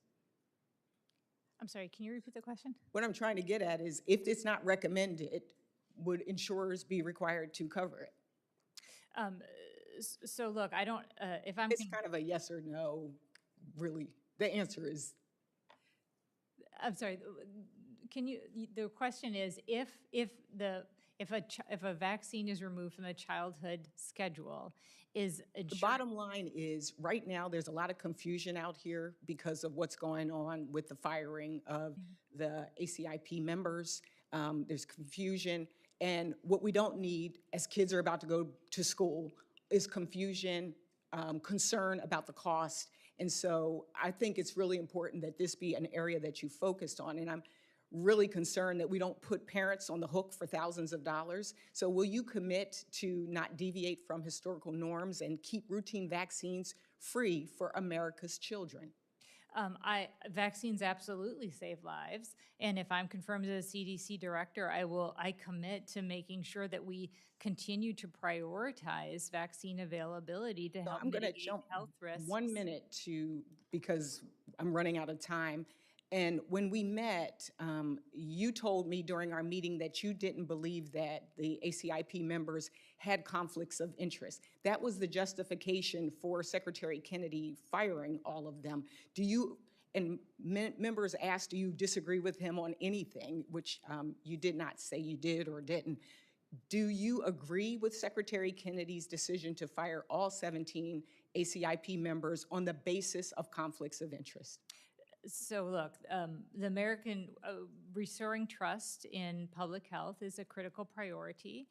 For me, it's a critical. Doctor, I would really just love an answer. Do you agree with that? I agree that the secretary had to make a decision related to ensuring that the ACIP could be supportive of restoring public trust in decision-making. I thank you for that. I have legislation called the Vaccine Act. I think we need to make it clear, Democrats, Republicans, it doesn't matter. This is about the health and safety of our kids. We should not be unilaterally firing experts who have been vetted and who create confidence and trust, and then replacing them with people that just today we learned one of the secretary's nominees has now been really busted for conflicts of interest. So again, I hope my colleagues will join me in the Vaccine Act, and with that, I yield back.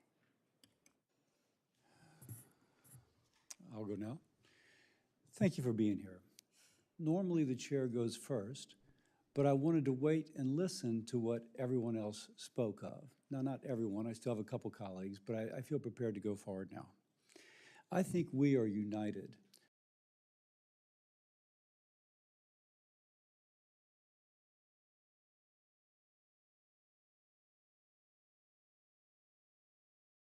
Essential. And I see, and obviously there's consequences for that lack of trust. People sowed distrust of the measles vaccine. There's 2 children dead in West Texas. There's a pregnant woman infected in Canada who lost her baby because she was exposed to someone who had measles. She was not vaccinated, nor the person, obviously, to whom she was exposed. I'm pro-life. The loss of that life is tragic. It's all avoidable. To his credit, Secretary Kennedy has publicly said that if you're not vaccinated, you should be vaccinated. And that's a good message to the people in my state, because many of the folks who are influenced by this distrust voted for President Trump. They love President Trump.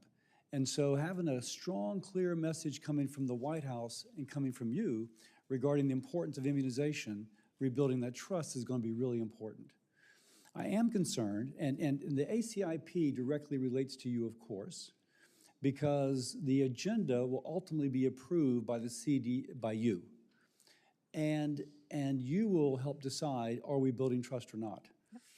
I will note that there are people who are critics of thimerosal who've been asked to testify, but no one speaking of the substantial evidence that in the amounts used in vaccines, thimerosal is safe. You had nothing to do with that, but I will say going forward, if the ACIP hearing today is being used to sow distrust, I would ask as you go forward that you would make sure that there really was a balanced perspective. And yes, someone can speak as a critic, but there should be someone who's reviewing the overwhelming evidence of the safety of vaccines. Absolutely. This group, this ACIP, has a very vital role to play, and it must make sure that it is using science and evidence to drive that decision making. And I think part of the concern is that the people on the panel, although scientifically credentialed, no one has the experience with immunizations, the kind of already knowledge to say, well, wait a second, the evidence that you're presenting, there's a lot more evidence to say it's not true. And so again, that responsibility will fall upon you, and I trust you to help fulfill President Trump's vision of making America healthy again, which immunization is such an important part of. Let me ask something else. There is some perception, certainly from folks who make vaccines, that there is a discouragement of mRNA vaccinations and of that platform. I noticed that because Secretary Collins and you agreed, we need a Lyme disease vaccine. One of the platforms being used for that is an mRNA vaccine. You spoke in your notes of the need to address HIV. Wouldn't it be great if we had a vaccine? One of the projects being used for a vaccine is an mRNA. So if we turn our back on that platform, we're turning our back on solutions to Lyme disease, which is terribly debilitating, to HIV, which is a scourge. Any thoughts about the safety of mRNA vaccine in general? The FDA has, in the production of the COVID-19 vaccine, had approved the mRNA vaccines as safe and had demonstrated efficacy associated with them. So you would not be prejudiced from the get-go against such a platform, such a vaccine built upon a platform, whether it's for COVID, flu, for Lyme disease, or anything else?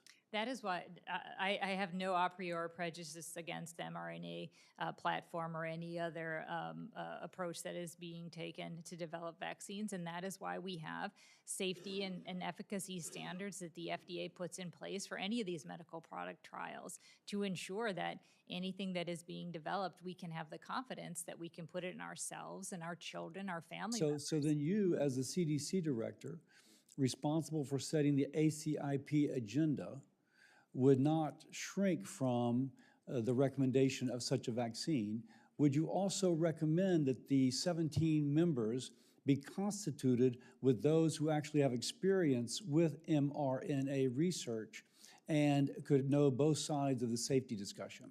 Yeah, we absolutely need highly trained scientists and medical professionals to be able to participate in the ACIP meeting. If they don't have deep technical knowledge in mRNA, they have to be able to understand complicated scientific information, and they have to have the temerity to ask questions to make sure that they have clarity of understanding of information that is being presented to them. These are critical aspects. The ACIP, as you and I agree, is such a vital part of the CDC. It's such a vital process in how we ensure that we have the understanding of benefit and risk associated with any of these vaccines. Thank you. I now go to Senator Markey. Thank you, Mr. Chairman. Dr. Monarez, in your testimony, you stated that good public health saves lives, neglected public health costs lives. And you've said here today that rural health is very important to you. Are you familiar with the CDC's Rural Public Health Strategic Plan? I am not familiar with that. Well, as part of that plan, CDC established a goal to close healthcare gaps in rural America. Rural hospitals and health centers play an important role in public health programs like making sure that they can get screened for cancer.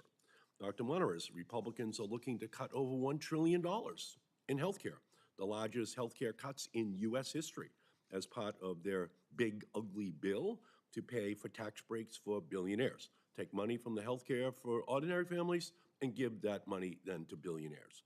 Rural hospitals alone stand to lose at least $70 billion under the House and Senate budget bills.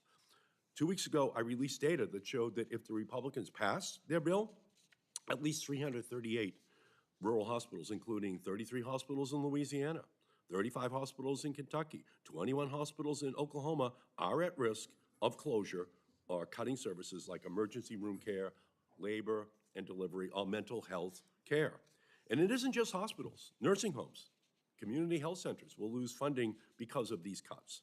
When a rural health center closes, people have to pay more, travel further, wait longer for care. And when a rural hospital closes, people, especially people on Medicaid, die. With unanimous consent, I am submitting this University of North Carolina data into the record, Mr. Chairman. Objection. The report on rural hospitals losing $70 billion and 3 studies about the impact of rural hospital closures on health costs and outcomes. Dr. Monarez, do you agree that it is bad for public health, including addressing chronic disease epidemics and infectious disease outbreaks, to close hospitals, nursing homes, and community health centers, and to make it more difficult for people to get health care?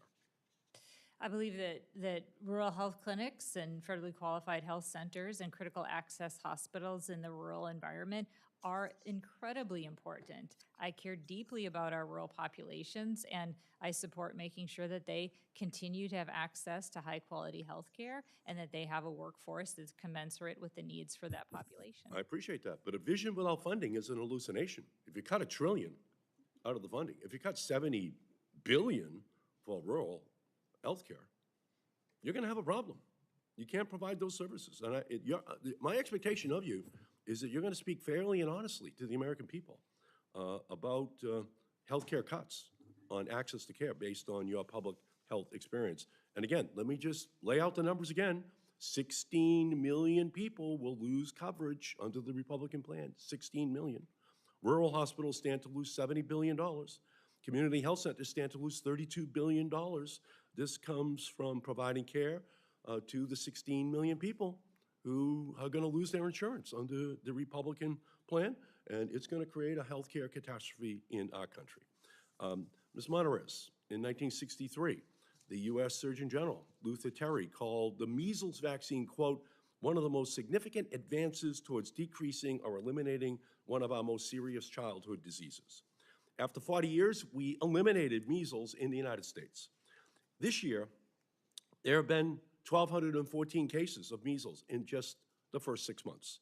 And we are on track to see the highest number of cases in the United States since we eliminated the disease. Dr. Monarez, do you believe that it is the Secretary of Health and Human Services, Robert F. Kennedy, the Secretary of Health and Human Services job and responsibility to help stop the measles outbreak? The Secretary has been very clear of his priority to help stop this measles outbreak, and he has been very clear that the MMR vaccine is a critical component to stopping this outbreak. Well, your boss, Robert F. Kennedy Jr., fired 17 members of the CDC Advisory Council on Immunization Practices and hired several vaccine skeptics in their place. Lynn Redwood, the former president of the Children's Health Defense, an anti-vaccine organization that Kennedy founded, will present at the CDC Advisory Council on Immunization Practices meeting today. Redwood's presentation includes a study that doesn't even exist about vaccine risk. And in December 2019, Redwood published an article falsely calling the measles vaccine inadequate. With unanimous consent, I will introduce that article, Mr. Chairman, into the record. This is dangerous. Children are getting sick and dying. Secretary Kennedy is giving a platform to people who lie about vaccines to the American people. When Kennedy appeared before this committee, I said I did not want any more tiny coffins in our country. I meant it, and I hope you will be forceful in pushing back against Secretary Kennedy's wrong assessment and messaging on vaccines in our country. Thank you, Mr. Chairman. Senator Kane. Thank you, Mr. Chair. Dr. Monarez, it was good to visit in the office about public health data modernization, a priority we share. Your written testimony interested me because when a witness prepares testimony and chooses to bold 2 lines, that tells me that these are the really important lines in the testimony. And the 2 lines that you bolded in your testimony were, good public health saves lives, and when public health is neglected, it costs lives. Those are the 2 bolded lines. Is smoking a public health issue? It is. And is ignoring smoking as a public health issue run risk to people's lives? Smoking prevention and mitigation is a very important public health strategy to mitigate the risk associated with tobacco use and cancer. Thank you for that. Mr. Chair, I'd like to introduce in the record an article from Stat News from April 14, quote, why CDC cuts are being called the greatest gift to tobacco industry in the last half century. Without objection. The article points out that on April 1st, the CDC's Office on Smoking and Health was eliminated. There were 120 full-time employees. They were all laid off. Contractors into the office had been all laid off in February. If smoking is a public health issue and ignoring it is a public health challenge that could risk lives, how can we justify the complete elimination of the CDC Office on Smoking and Health?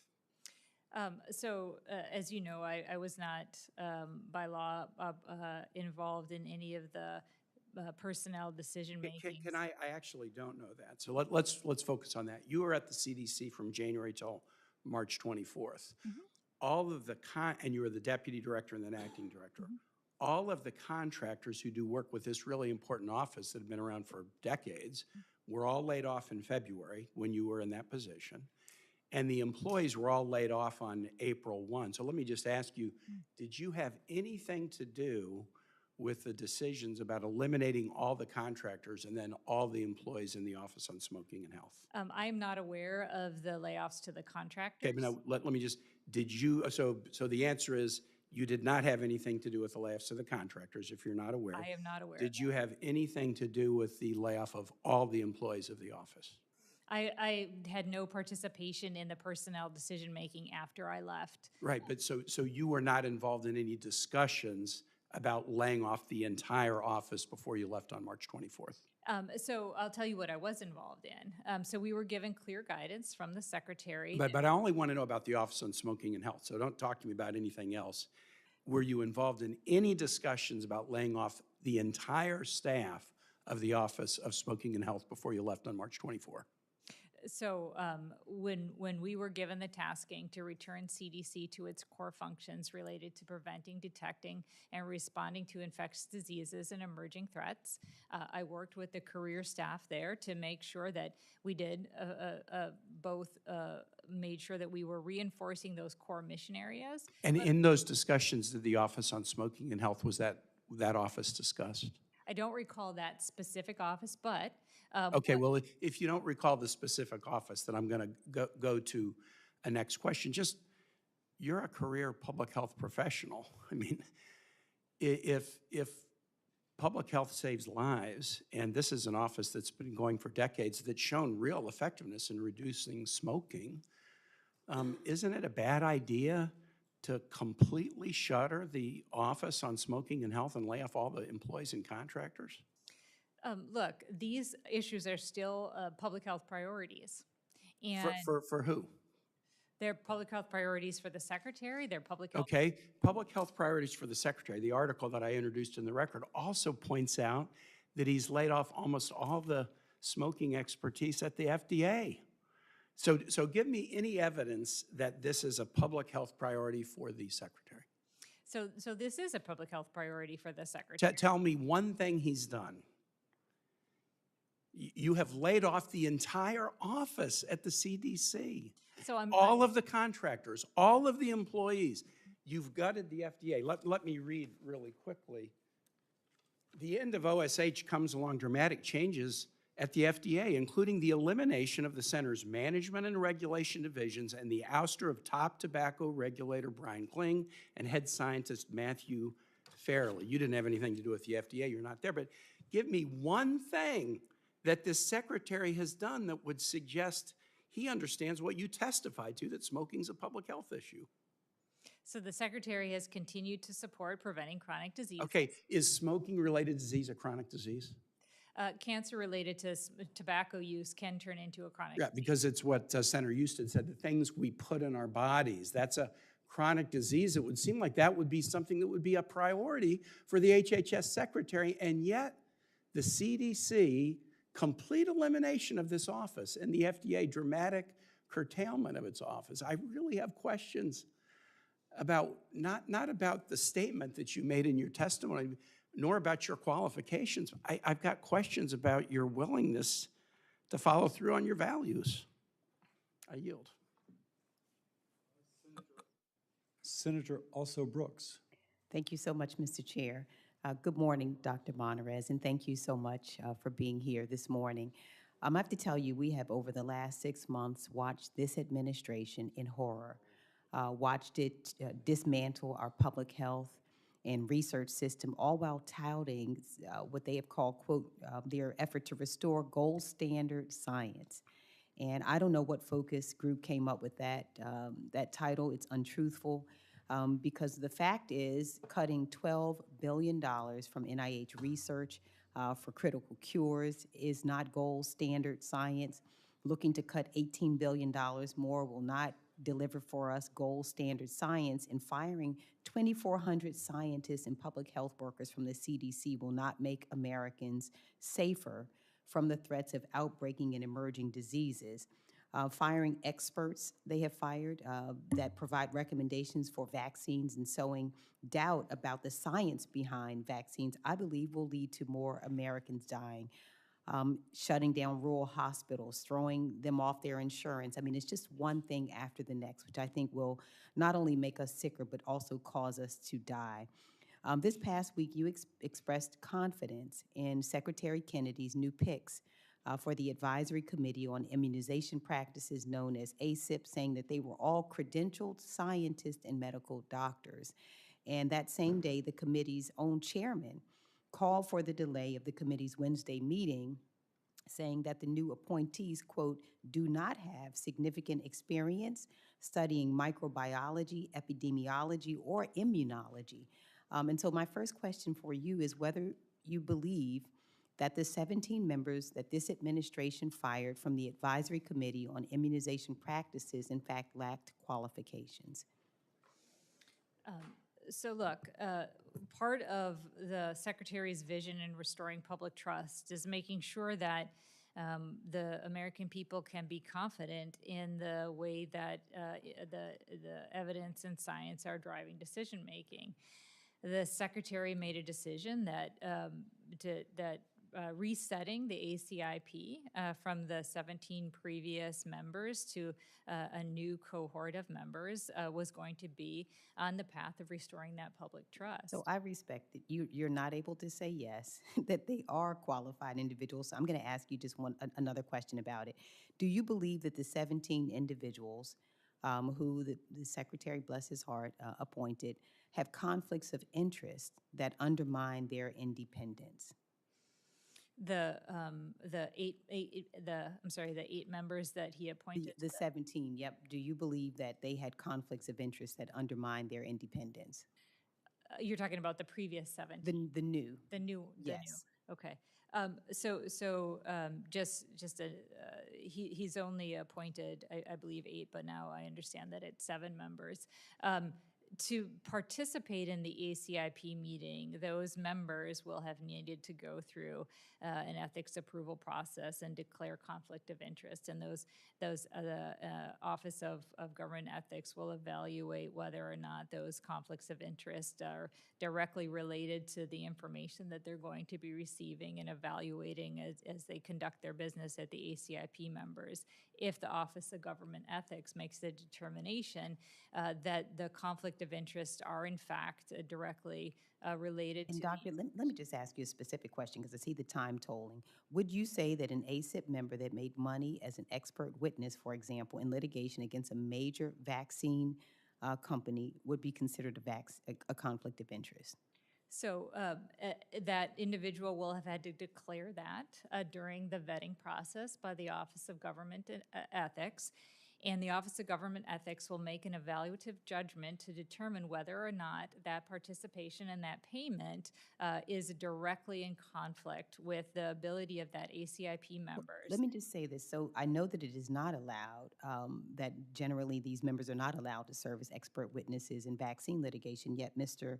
Koldorf, who was appointed, he's a person who recently served as an expert witness for plaintiffs who accuse Merck of concealing the risks of an HPV vaccine. So that would be, I believe, a conflict. Let me just ask you something else really important. You're a scientist, and I know that you believe, I want to just ask you whether you believe that fluoride is safe and effective when used appropriately. Fluoride is an important component to oral health, and there are various aspects of using fluoride to improve oral health. A direct application can be very valuable. So let me just say this. So I'm so glad to hear that because the Secretary has directed the CDC to stop recommending fluoridation in communities. I'm very concerned about this. I know you are one of my constituents. I'm very happy about that. And your community has fluoridation. And so I just want to ask you a last question. Do you believe that the water in Potomac, Maryland, for example, is safe for families? They have fluoridation there. Is it safe for families, the water in Potomac, Maryland? I believe the water in Potomac, Maryland is safe. Thank you so much, Doctor. Thank you, Dr. Monarez. For any senator wishing to ask additional questions, questions for the record will be due at 5 p.m. tomorrow, June 26th. Thank you again for being here, and the committee stands adjourned. Thank you, sir.